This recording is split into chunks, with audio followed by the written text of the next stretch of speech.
Welcome back to JOJ. It's November 28th.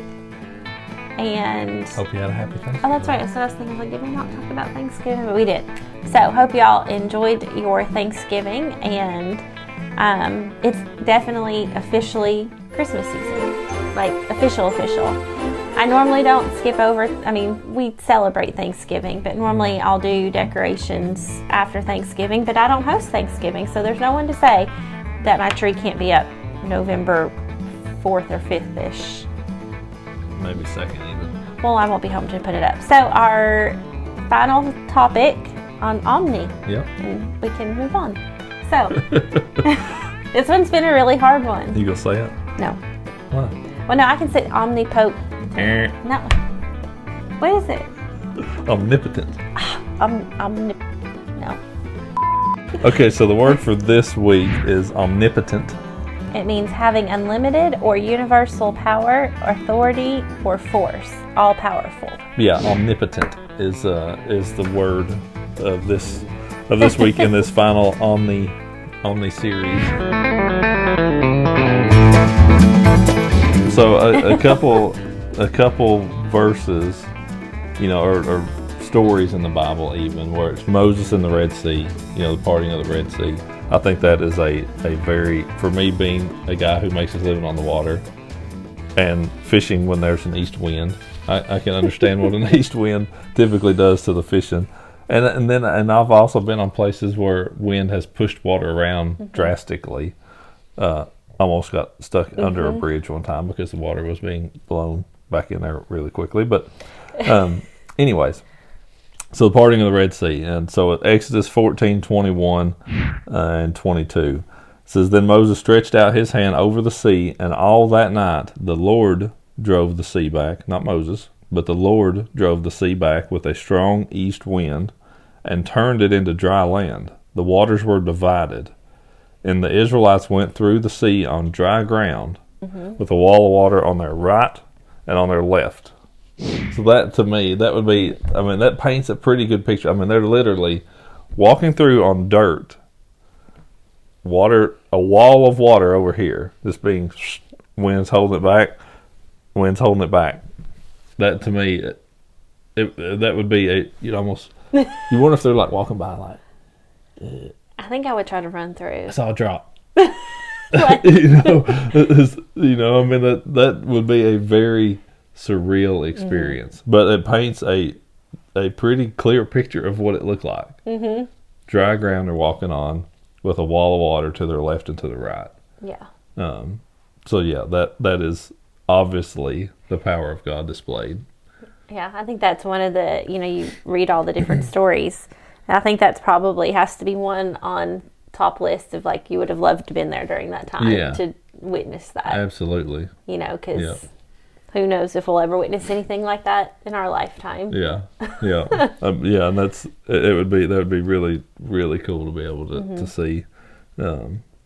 Having seen places where it's like the water pushes in or out or whatever, even like a tide. Even watching how a tide works a little bit. It's like that was water a few hours ago and now it's dry ground. But so that'd been really, really cool to see. The other one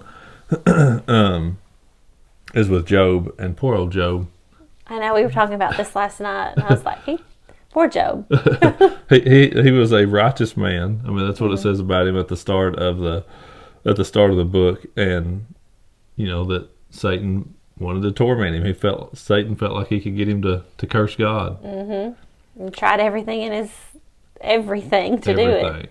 Everything. He tried everything, and Job never gave up on God, but he did have times of doubting, I guess. He never fully gave up, but even his wife told him to curse God and die. but once it got to the point to where Job's faith, his faith really had to kick in, and then God's answer to Job is what Jennie's going to read here, which is it shows God's, his power and what he had created, to that point. That's not where I'm at. Yeah, it is too. Then the Lord speaks to Job. Okay. This is just a little small thing of it. we'll take. Yeah, so if you want to read everything, God said a lot to Job. He did say a lot to Job. It starts at Job 38 is where God answers Job. But I'm just going to read Job 38, 4 and 5. Yep. And it says, "Where were you when I laid the earth's foundation? Tell me if you understand. Who marked off its dimensions? Surely you know. Who stretched a measuring line across it?" So that was, God responding to Job, and I think that just really shows, it shows how us as humans, which is what Job was, how incapable we are, truthfully, but how powerful God is, of how he knew where to put all that stuff, where to put the morning stars, where to put, where to stop the oceans, where to make the rivers flow, all those type of things that God created. And that thankfully God is the only one who is all powerful, that us as people are not. That would be ugly. It would be very ugly. But with that, I think comes questions as believers, non-believers, whatever. It's like if God has this power. Yeah, that you sometimes, especially if you're praying for something and you don't get the answer that you want, that you're praying, well, if God is so powerful, why did he not save this person? Why did he let that happen? Why is our country in the state that it's in? But and I think being an unbeliever, that would be almost torturous to, but maybe they're not thinking about why God's not fixing things. I don't know. But as a believer, I think sometimes it can be hard to not question, why things happen. But we also know that it always goes back to God gave us free will, and his perfect world was gone once sin entered the world. So we now have choices, and unfortunately our choices can affect other people in not good ways. But as believers, we know that in the end, we know who wins. Yeah. And so it's just basically surviving and, trying to, help people learn that this isn't forever, that there's another way. Yeah. And that goes back to trust in God's omniscience, is that he is all knowing. He's all powerful. He can make anything happen, or he can not allow it to happen, or he can allow things to happen, good or bad. He can allow them to happen, or he can keep them or make them happen. But his all knowing, he can see the future, where we look at this and say, why would you possibly let this happen? We've had those times in our life where it's like, why did this have to be? Why did that work the way it did? And that's kind of where Job was, that's God's full understanding that we will never, ever understand while we're here on this earth, because he does work all things together for his good, especially for those who believe in him. So that's where, as believers, we have to trust in that. And that's also our duty as believers to show that to unbelievers, that even in these times, we're not failing, we're not losing faith, we're not failing on our faith, because God will use even those terrible, terrible situations, and then he'll use us, if we allow him to be that light to somebody else, and to show them, hey, here's salvation, here's what God did for you. And that truly is the most omnipotent thing that God has ever done, something that nobody else has ever been able to pull off yet, is to bring Jesus back from the dead. To be able to bring him back, for him to die on the cross the way that he did for our sins, and then to be able to bring him back. So that is truly where our salvation lies, is in that all-powerfulness of God, that not only was he creator, not only is he sustainer, but he is creator of heaven and eternity, and that if we believe in Jesus, we believe that he lived for us, he died for us, he rose again for us, that we too will be raised in that salvation through him, if that is where our faith lays. So that is the most power, in my opinion, the most power.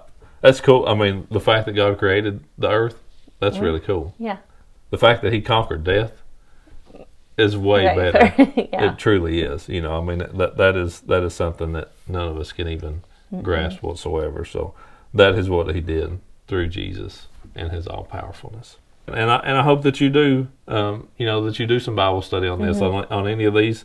We're certainly not wanting anybody to come watch this and then, and just watch that for what it is. Because we mess up a lot. A lot. Believe me, a lot. You should probably fact check us a lot. I mean, what we read straight from the Bible's good. But that's the point, is that you should go study your Bible, spend time in that Word, and that will help you grow in your faith as well. But yeah, know that God did that for you. That His ability to be everywhere from the beginning of time, to His all-knowing, to get you to where you are in life. And if you're watching this right now, He knew that. Yep. He knew that somehow we would be doing this and that you'd be watching. But He's all powerful to make those things happen. But more than anything, that power is the fact that He rose Jesus from the dead, and that you can spend eternity with Him if you'll trust in that. So, thank you all for watching. Yep. And next week we'll be back for a live again next week, and it will be December. You excited? A little bit. The set's going to look a little different. Yep, it'll look a little different next week. So thanks for watching, and we will see you again next month.